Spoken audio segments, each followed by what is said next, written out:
The over-policing of black hair is a constant.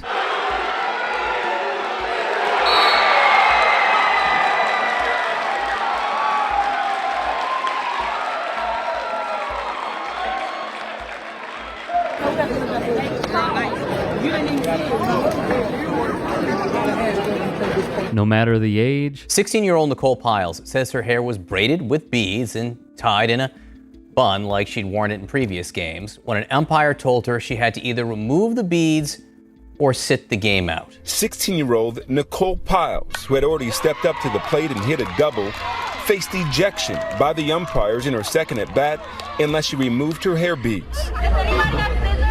It's going to be with me for the rest of my life, but it's not going to ruin the game of softball for me. Nicole says it was humiliating having to cut off her braids, the only way to remove those beads. This will never change how I feel about my face, my body, my hair, none of it. My child wasn't protected. How can they see the pain that they cause through these children's eyes, through black people's eyes? They can't. And no matter the location. The Barbers Hill School District told DeAndre Arnold that his long dreadlocks violate its dress code.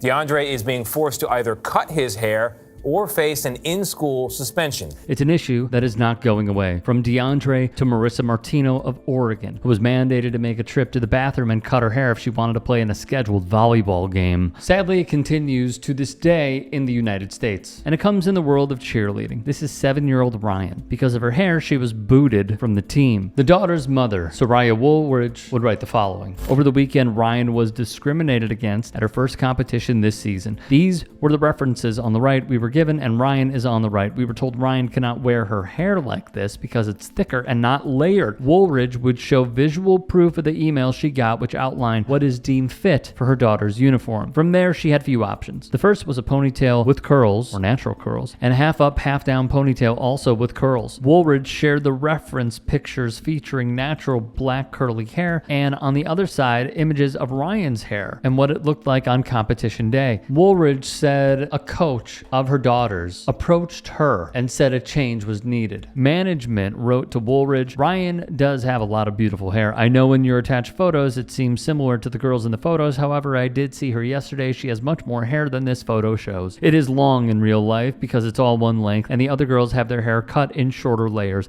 With that said, Ryan needs to have her hair in a high pony. She'd tell local media. I need to understand what about her hair is wrong because I copied it off of an approved hairstyle that they provided for us. I don't spend all this money to send my child to an organization that allows anyone, let alone coaches, to treat them differently or make them feel inferior to anyone, she would write. Then came the nail in the coffin. While speaking with Newsweek, Woolridge explained that she believes her daughter's removal from the team is due to them having an issue with her. Woolridge claimed that one of the coach's daughters wrote on social media that Woolridge has, quote, been a problem. The third email would read that the president appeared to want this relationship to end with Woolridge. Quote, it's best for both parties that you no longer continue at the Maryland Twisters program, it read. In a statement, they also added, we are saddened at the allegations of racial bias and embrace our athletes of all races, creeds, genders, and experiences. All-Star Cheerleading and Maryland Twisters has provided an inclusive refuge for athletes and coaches alike for 26 years. We are proud of the diversity we draw to our cheerleading family and continue to provide options for our athletes that support inclusion, including genderless uniform choices and hair policies that support all races. We are open to course correction, and